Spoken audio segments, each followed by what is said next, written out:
to the Dandoublechen show. This is Mike. It's Dan. Recently, we made a video about the daily life of an imperial concubine, which a lot of you asked for and loved, and we realized that ancient China has seen many significant women rise to power who all began more or less as an imperial concubine. Many women have risen to positions of power through the dynasties, but these particular women have all reached the top and some stayed there for quite a while. So here are some of the most powerful female ancient Chinese rulers. Number 1, Wu Zetian, the first and only female emperor in Chinese history. Wu Zetian ruled during the Tang Dynasty and even briefly self-proclaimed her own dynasty, the Zhou, named after the historic Zhou dynasty.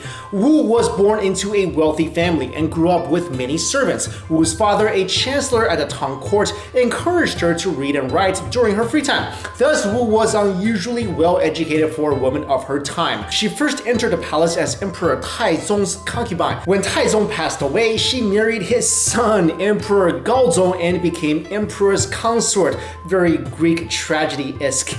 During Gaozong's reign, Wu became extremely influential in court, even surpassing the emperor himself. Then when Gaozong passed away, Wu became Empress Dowager and ruled through her sons before replacing them altogether, as she believed they were too weak of rulers. After 8 years of unofficial rule, she then officially declared herself emperor and established the Zhou dynasty, which lasted for only 15 years before court officials and Wu's exiled son forced her to abdicate or give up the throne. Wu is a controversial figure because many thought that she ascended to the dragon throne using violence and manipulation. It is believed that she killed her own infant daughter to frame Gaozong's first wife and first concubine, causing them to be banished by the emperor, thus securing her own place as empress. As emperor, she imprisoned, banished, or executed anyone who was a threat to her reign. Despite Wu's reputation for being cold and ruthless, she was not tyrannical and considered to be a very efficient leader. The Tang Dynasty expanded further under her rule and enjoyed periods of prosperity.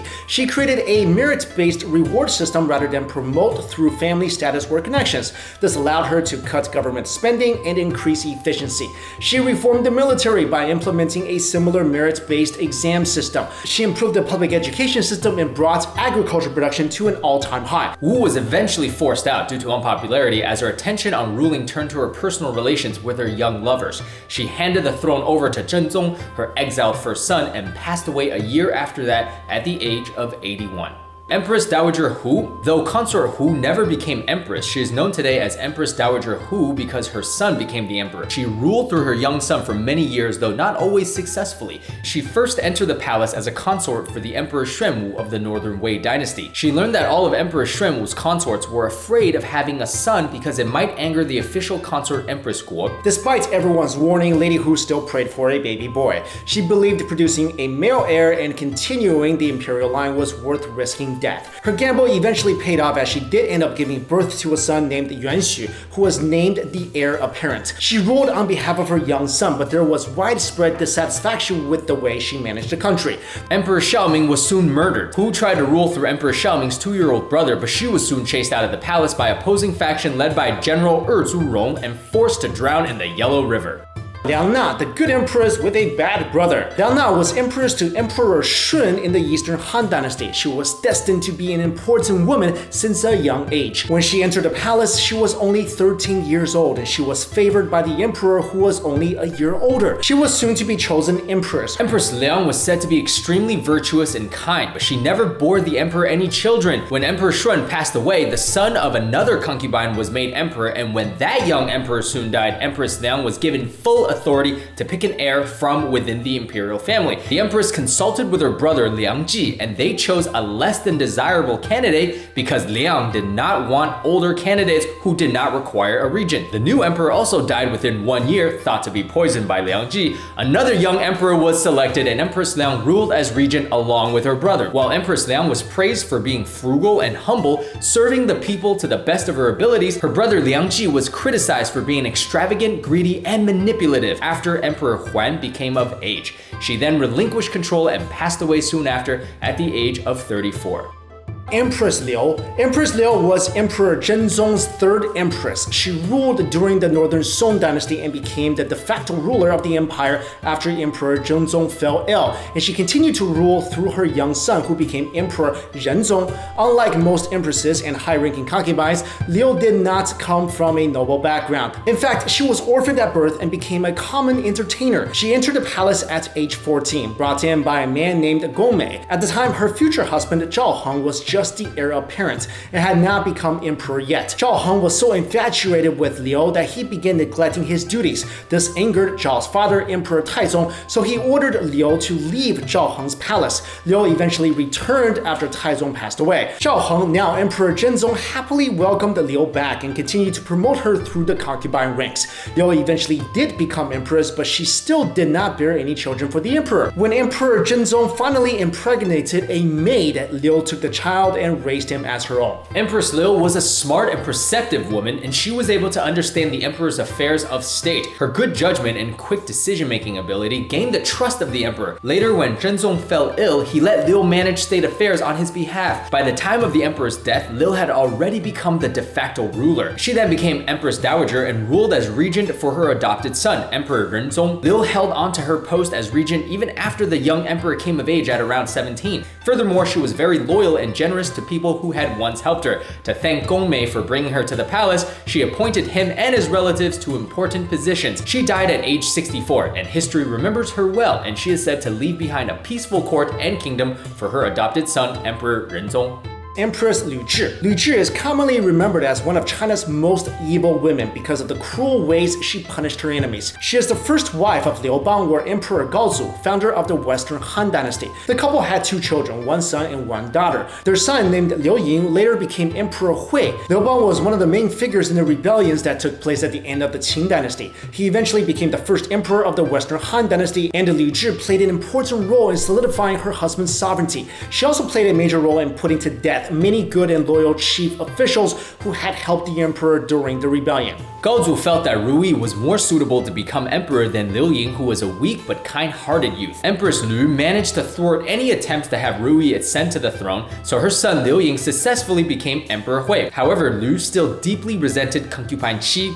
As soon as Gaozu passed away, Liu imprisoned concubine Qi and assassinated Ru Yi by sending him poisoned wine. After killing Ru Yi, Liu killed concubine Qi in a gruesome fashion.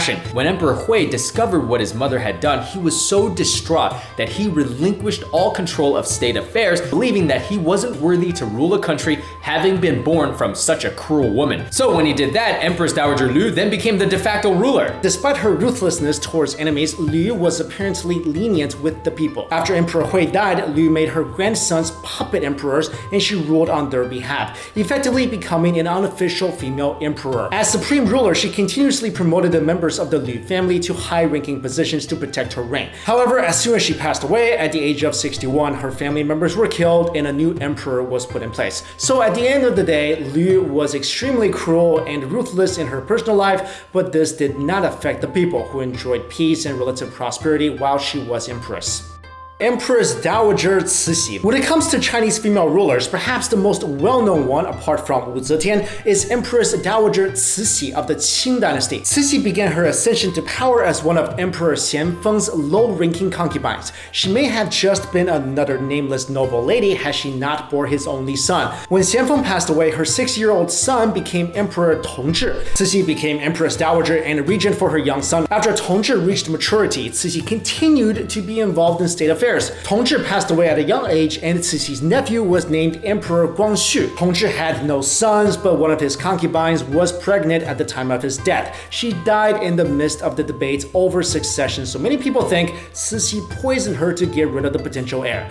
Empress Dowager's son passed away soon after, and Cixi gained sole control over the empire. Cixi led an extremely lavish lifestyle. She spent large sums of money on banquets, jewelry, clothing, etc. She also let financial corruption fester within the Forbidden City. 2 years after Emperor Guangxu came of age, Cixi decided to retire to her lavish summer home in northwest Beijing, which she built by using navy funds. Guangxu was able to rule for a decade without Cixi's interference. However, in 1889, following China's defeat in the Sino-Japanese War, Cixi returned to palace, put Guangxu on house arrest, and resumed her regency. From then on, Emperor Guangxu had no more control over state affairs. A day before Cixi's death, Emperor Guangxu died under suspicious circumstances. His death came as a shock as he was not ill. Later, it was confirmed that he died of arsenic poisoning. And though there is no way of telling who did it, many believe that Empress Dowager Cixi was the culprit. Finally, we have Deng Sui. Deng Sui is probably the one female ruler on this list that has almost no major faults. She has by far the best reputation. Deng Sui was empress to Emperor He of Eastern Han, and after Emperor He passed away, the heir to the throne was too young to rule alone, so Deng was acting as regent. When Deng was only 15 years old, she was selected to enter the palace of Emperor He. She was very beautiful, so she was soon promoted to the rank of worthy lady or guiren. Deng was known for being modest and understated. While all the other imperial concubines dressed up for banquets, she would dress plainly. When Deng became ill, the emperor allowed her mother and her brothers into the palace to take care of her, but Deng thought that that was inappropriate since outsiders were not typically allowed. The emperor then became very impressed with her virtue and asked to see her more and more. Empress Yin became jealous of Deng and began practicing witchcraft to bring her down. She even threatened to eliminate the Deng family if she ever came into power. Luckily for Deng, Empress Yin was soon exposed for her witchcraft and was deposed. Deng was then made empress. As soon as she became empress, Deng put in place a policy of frugality, ending the tradition of vassal states bringing precious gifts to the empress. When Emperor He passed away, Empress Dowager Deng made his 3-month-old son Liu Long the emperor,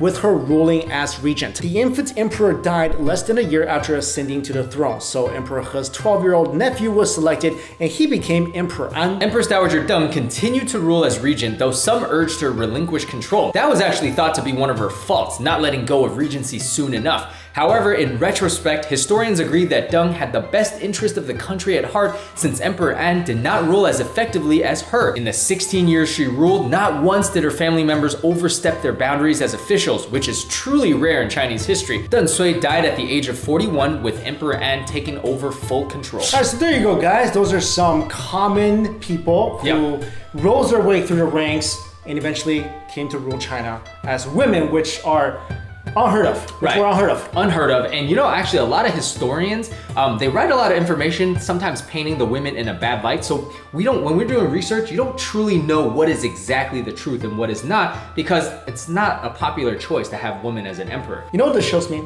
We can do anything we want. That's right. Like, literally, if a concubine can rise her way to become empress of China, yeah, you guys can do anything. You can do anything. You know what that shows? As long as you get your foot in the door, right? You know that saying? Because basically their main thing is, how do I get in the foot of the door of the imperial palace? Well, then you gotta, like, you literally are entering into an atmosphere of constant manipulation, struggle, death. Like, it's just such craziness. I mean, it is really you talk crazy. about a complex workplace. I mean, that's the most complex you'll ever find. But let us know what you guys think about this video. If you like it, please give it a like, give it a share. We would really appreciate that. Thanks for watching, everybody. See you. Bye.